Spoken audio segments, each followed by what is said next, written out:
Hey everybody, I have Scott Edwards, president of Summit 7 here with me today, and want to talk to you about a question that we often hear at Summit 7, whether on phone calls or emails, is the expense of Office 365 GCC High and why it is a little bit higher than the commercial offerings of Office 365, and that includes Office 365 or Microsoft 365 Commercial and Office 365 GCC or Microsoft 365 GCC.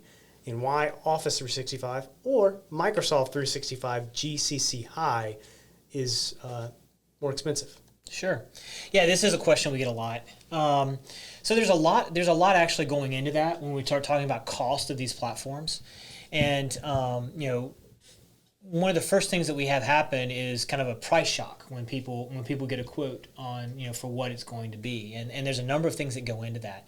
So the first thing that I want to tackle is you have to look at like for like licensing.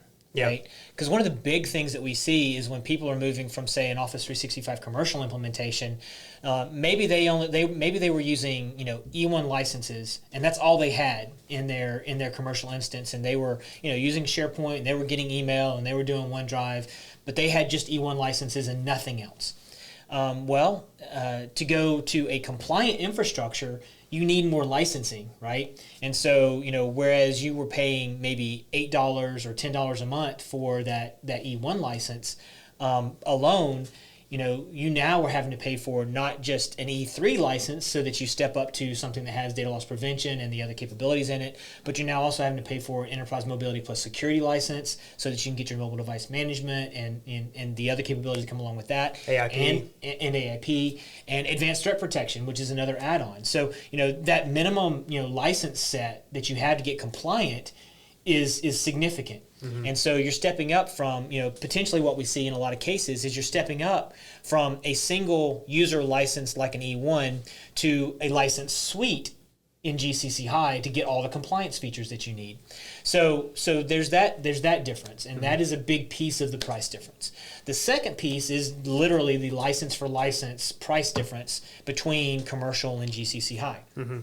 And depending on the license that you're talking about, that price difference can be somewhere between 25 to 45% more expensive between commercial and GCC High.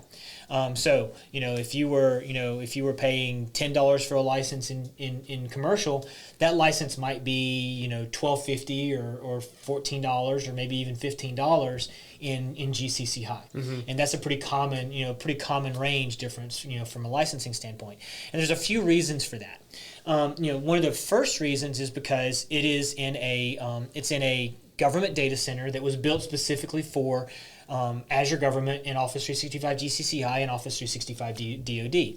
So we have new data centers that have been built, and they've been built to the FedRAMP High standards, which are great. Okay, but that's just one piece of it. What I believe, and this is my personal opinion, I have no data to back this up. Okay, mm-hmm. Microsoft has not come out and tried to break this down or anything, but when you move to GCC High, you now are getting all U.S.-based support. You have all U.S.-based administrators, all U.S.-based support. And we all know that anytime you try and buy something that's American-made, American manufactured, American supported, those are more expensive because salaries are higher in the United States than if you went to a China or a Thailand or something like that and got those services or that thing built, right? That manufacturing thing built. Things are more expensive in the United States. So, when you're doing all U.S.-based support and all U.S.-based administration, the labor costs for delivering that solution are higher, thus the cost of the solution has to be higher. So I believe that that's one of the biggest parts that people are paying for when you're paying for this uplift between commercial and GCC High is because in commercial, you've got non-U.S. persons, you've got support that follows the sun. It could be anywhere. It could be in Europe. It could be in Southeast Asia. That support is happening all over the place. But if you get GCC High, your support is all happening out of the United States. Mm-hmm. And that's a big piece of the cost difference, I think. The other benefits that you're getting by doing that is now you have, since it's all U.S.-based support, you have the ability to support export control data, ITAR data, right? So that's a big thing for a lot of our customers is they're paying for that ability to get that ITAR support in GCC High that Microsoft does not officially support in commercial. And the reporting requirement, right? Yeah, and then the reporting requirement. So this is kind of the last piece, right? You know, in GCC or in commercial and in GCC, many of you may be familiar with what are called DFAR 7012 paragraphs C through G. And paragraphs C through G specifically talk to the forensic reporting requirements that you have to execute if you have a breach. You have to submit certain information to the government, and you have to be available, if they ask questions, to be able to provide additional forensic information.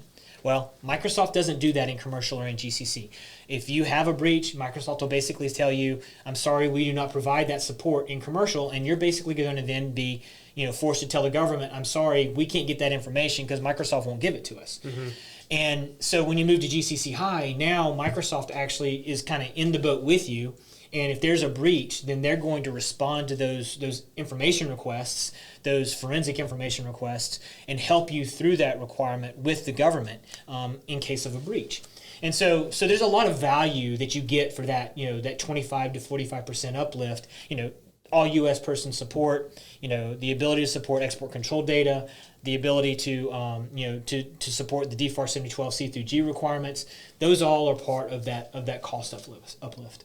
Gotcha. So just to kind of recap, it's going to be the transition between commercial and really true to meet the security and compliance requirements. It's going to be additional products that you're going to need in addition to a little bit of an uplift to accommodate for all the infrastructure changes, the staffing, et cetera, and the security at that data center. Yeah, that's exactly right.